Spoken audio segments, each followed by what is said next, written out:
So how do we need to start it? Austin. It's gonna be okay. It's okay. It's gonna be all right. It's all right. Come on, Oprah. So your parents were involved with church, helping lead. Crap, sorry. Is Terry here this week? Terry, anybody? Anyone? So like we struggled with that, like those just dealing with the shame that was. Mary? Joseph? We're gonna die. Oh my gosh. This isn't happening. So we both grew up. Who hurt you? Didn't you shoot somebody with a BB gun once or something? No, you made stuff up. You get an offering envelope. You get an offering envelope. Okay. Terry, I'm watching you.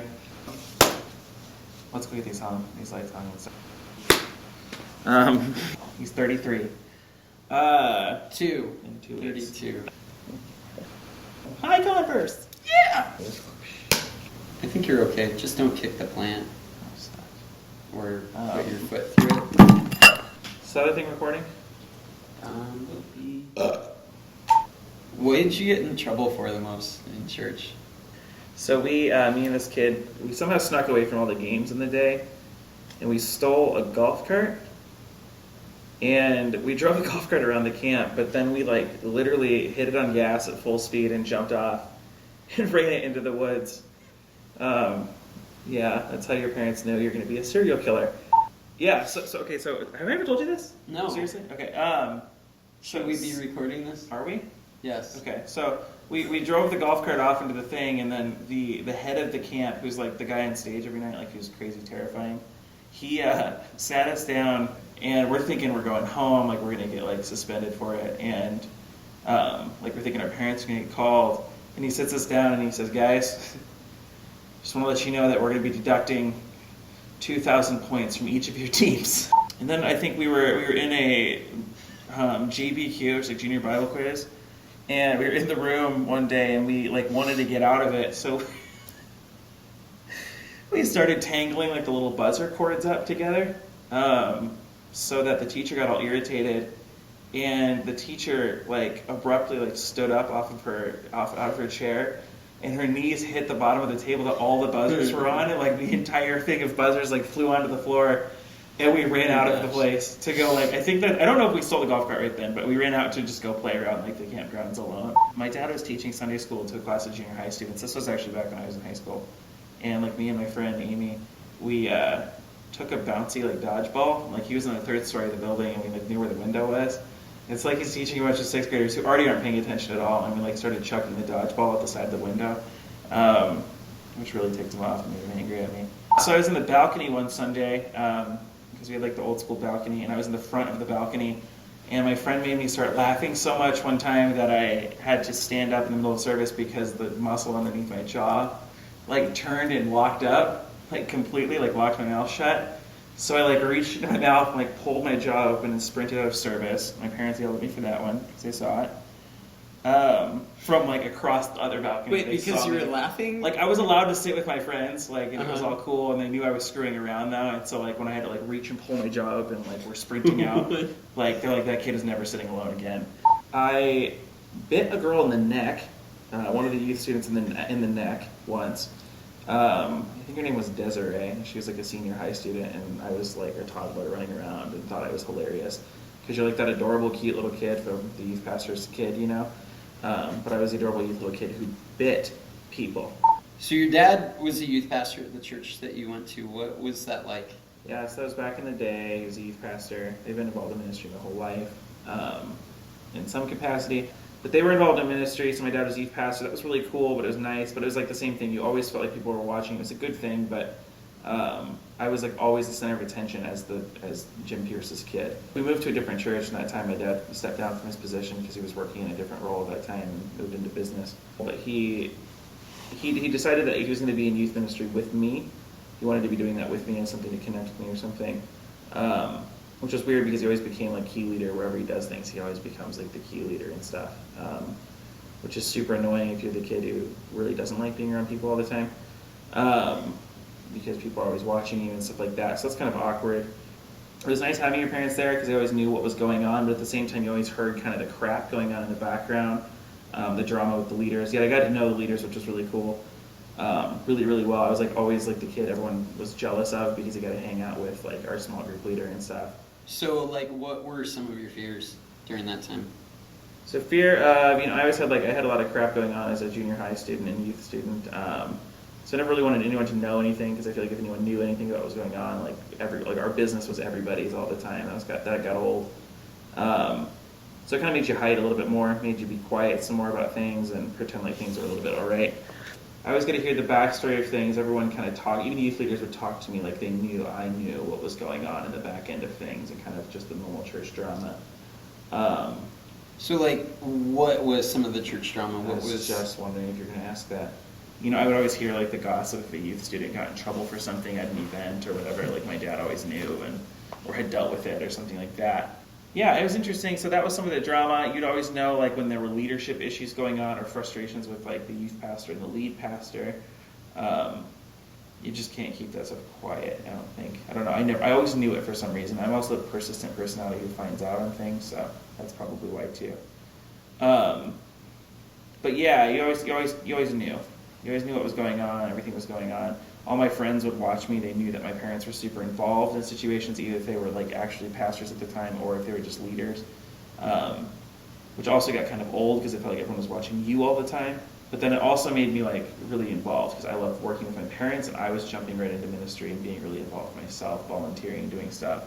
Like in high school, I remember my parents actually had gotten out of ministry at the time, but I like went to, I would get off school at 3 o'clock and I was at church by 3:30 till 9:30. Okay, so your dad's involved in youth ministry, helping lead at this point, no longer the youth pastor. What was one of the hardest things you went through during that season? So parents are in youth ministry, people were watching us all the time, which was kind of frustrating. But then the weird thing about my church that I was at the time was it became this issue of you continually had to save face all the time.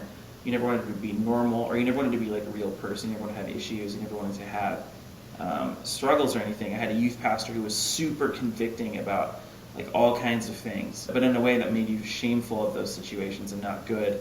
Not like you wanted to admit them. So what were some of the things that he pushed at you guys? It was like he it was anything from like the classic like for a bunch of like his youth guys, it's the mess of porn and stupid stuff like that. And then it almost got though like to the point of like you're dealing with like Harry Potter and how Harry Potter was a sin to watch. And it was always like kind of like looked down upon to listen to secular music, but not to the extent like that I know you had.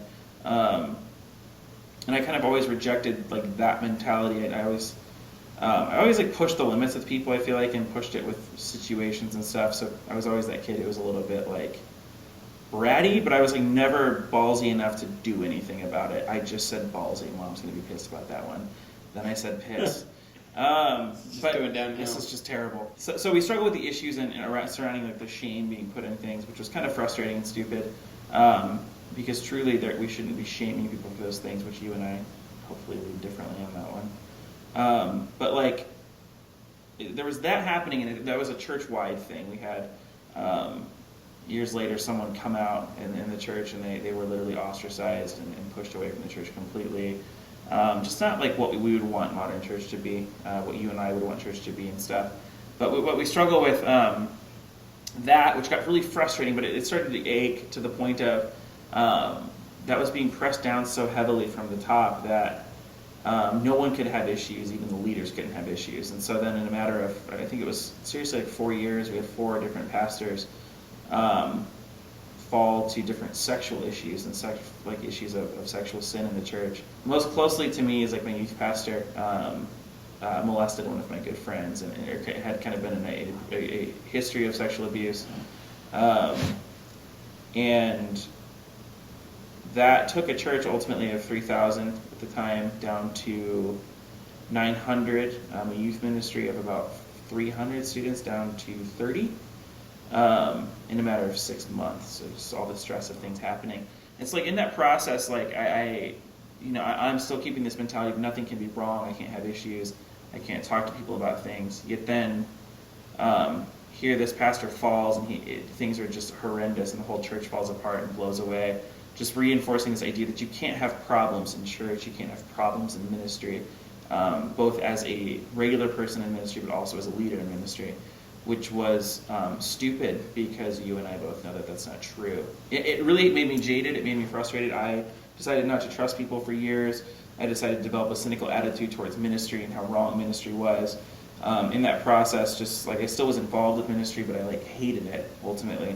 Okay, so all of this teaching that you went through as far as like do this, don't do that, all these huge standards were set up for you by people that then a lot of these people that taught you all of this, you saw go through some huge stuff and make some really bad choices. How did that make you feel? Like, what was that like? How did it make me feel? You know, it was hard because it tore a lot of my friends away from me. Like a lot of my friends left the church with their parents and things like that. All the while, I've got my parents who are still involved in ministry at the time who are connected to all these leaders who are going through the same horrible, horrible experience with our youth pastor. And we've got, like, my friends are getting contacted by news stations and stuff trying to deal with that. So we've got media stories now going on about how the church can't be trusted and stuff like that. It made me like not hate the church at the time. I got really close to my friends at the time, but really found like just a lot of people weren't holding up to their word, which I don't think any of us really know what we're going to do when something horrible happens like that. We can't predict that, you know, some people will run away. And like I look at that now positively, but at the time I was angry at most of my leaders and who kind of ditched, I felt like, or were just abandoning a really horrible situation because it sucked and didn't want to be near it. So really that changes into like ministry. You can't have problems, you have to hate people, because ministry hates people, you know, like the church, well, they're all a bunch of fake people who really say that they're together until things get a little bit too tough, and then they walk away. Which I know some people, and I never did this, I never like brought it down to God hates people, I never associated God with this. But instead, I just brought it down to like the church sucks. Like that church structure is weird. Maybe God wants nothing to do with church. It was the church who hated people. It was the church that sucked. It was that thing that failed me. It was those leaders who failed me. So don't ever trust pastors. Don't ever trust my leaders. That was kind of like the mantra I developed, which was stupid, I learned. Later in life, and today I realize that now too. So you had these thoughts going through your mind, like what was the outward action? What was the outward action? I just kind of got out of ministry. I got burned out. I got sick of it. I walked away from it for a while. Didn't walk away from God, just walked away from church and kind of its volunteering and things like that. Because like I'm done putting effort into this because it just falls apart anyways. I should say all that happens, right? And I hating church for a couple of years and whatnot. And then I moved here to Phoenix, actually, right out of high school. And like number one thing, I was not going to get involved in ministry. And then one of my youth leader, who was from Iowa originally, he got me involved. He asked me actually the first month we were there, me and my friend who had gone through the same thing, she'd gone through the same thing. We both moved here at the same time. And we both said, like, let's not get into ministry because it's chaotic and stupid and people are terrible. They pushed us to get involved with the youth group there and kind of work with youth leaders, or as youth leaders. We kind of rolled our eyes and were like, no, we're not going to do it. So we ended up going on a trip with all the youth, and it was a blast, and we're sucked back into ministry yet again. We have to go through that. And it was there where I kind of realized like I could build a tight community around people. And people still suck at times, but they are better than living life alone, I learned. But really, really learning this time that like my friend, my youth leader, my youth pastor at this time now, he didn't believe in the Stepford notion of the church. He didn't believe in the having everything perfect together and neat looking. And kind of reaffirmed some faith, like, okay, this wasn't churches that suck. It was just that situation that sucked that back in my past. And we'll deal with it. We'll be open with people. I can build true community in people, which became really helpful. And it didn't come easily, of course. It came with a lot of pain, a lot of frustration. But I don't know. It was interesting because I always hear people talking about, like, the church is full of a bunch of fake people. Yeah, but so is everything else. You know, is that cynical? Yeah, probably. But everything is full of fake people, and fake people eventually get real. And if they, you know, we all have issues, we all got problems, and it doesn't take long to work around us that we realize, oh, that's your problem, or that's the thing that you're struggling with right now. Time and time again, I sit down with people that have gone through something like your friend went through, or dealing with questions about what your friend back in high school went through. How do you, so you were close friends with the youth pastor, you were close friends with this girl that went through this, and the youth pastor had told you you're supposed to be perfect, and here he is messing up big time. He's a representation of the church, of God, and now how have you dealt with the questions that have come up? How have you shifted, your thinking? Like time had to happen. Like I had to get into new experiences. I had to meet new people here in Phoenix, and dealing with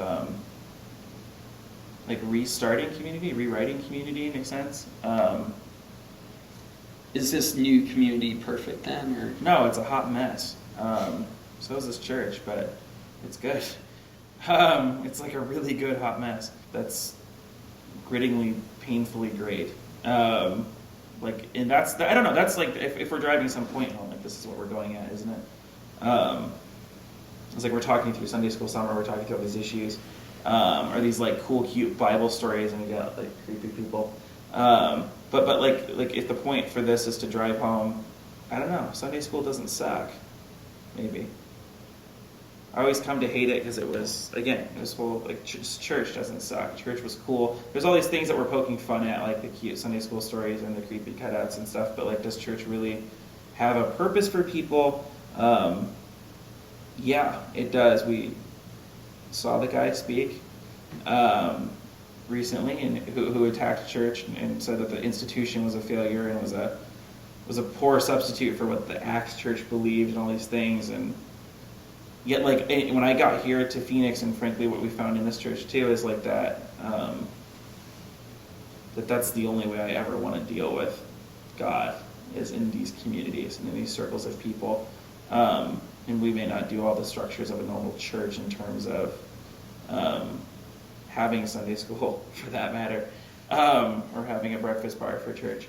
But like, realizing that the community is the focus. That's what matters in this church. It's what's happening, who we're bringing into the community, but also who we're living life with, who we're being vulnerable with, who we're being honest with. That thinking had to change, and that had to change through just doing it, through opening up and exposing myself to pain yet again, and ultimately just leaning into community and being vulnerable. How do you lean into that community? How do you find yourself there?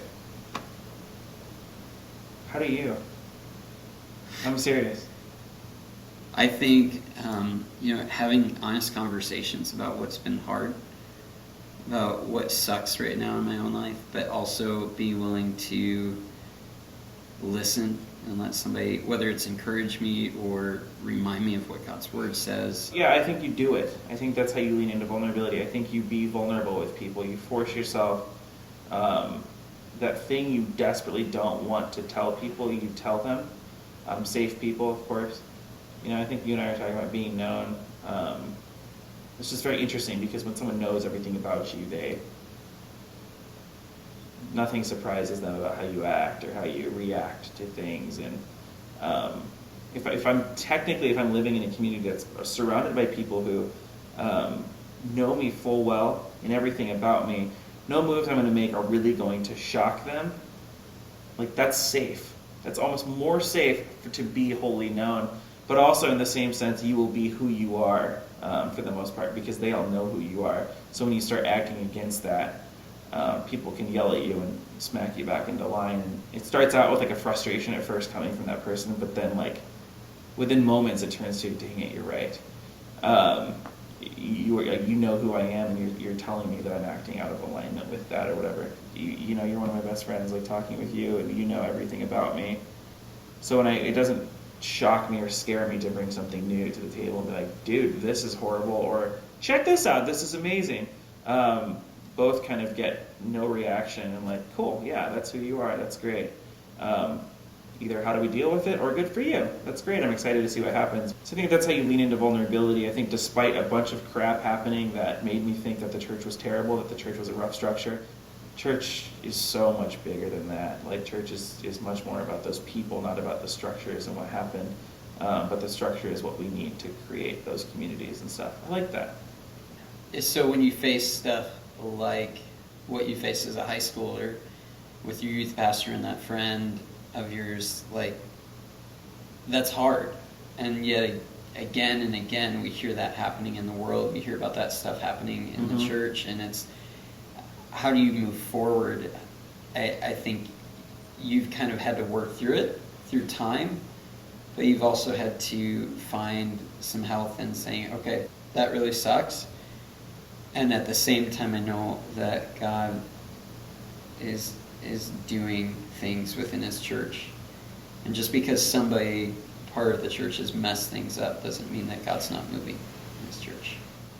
Yeah, and it's not like a deliberate process for anybody, I don't think. I think that's the stupid thing we think about God, is that he's got some 6-step plan to anything, and it's like, that's just dumb. And there's a process that has like 5 million shades in it, that 5 million ways that persons can go through it. It's a weird thing, getting over vulnerability necessitated me being vulnerable. Or getting over my trust issues with people and leaders means I had to trust people and leaders more frequently. That's not easy. So I don't know, like learning to trust people again is time, it's doing it, it's, I don't know, the point I wrestle with is I keep thinking to myself, like even today, does the church suck? You know, is it a bad structure? No, I don't think it's a bad structure. I think there's a lot of bad things that happen in it, but that's because there's people. We all do bad things, I think. But by and large, I think it all wins out in the end. And I think that is, I don't know if that's the grace of God or if that's just by how people react. I'm going to go more for the grace of God on that one. You lean into vulnerability by leaning into vulnerability, by doing it, by being vulnerable, by talking, having, like you're saying, tough conversations. I like that. That's cool, isn't it?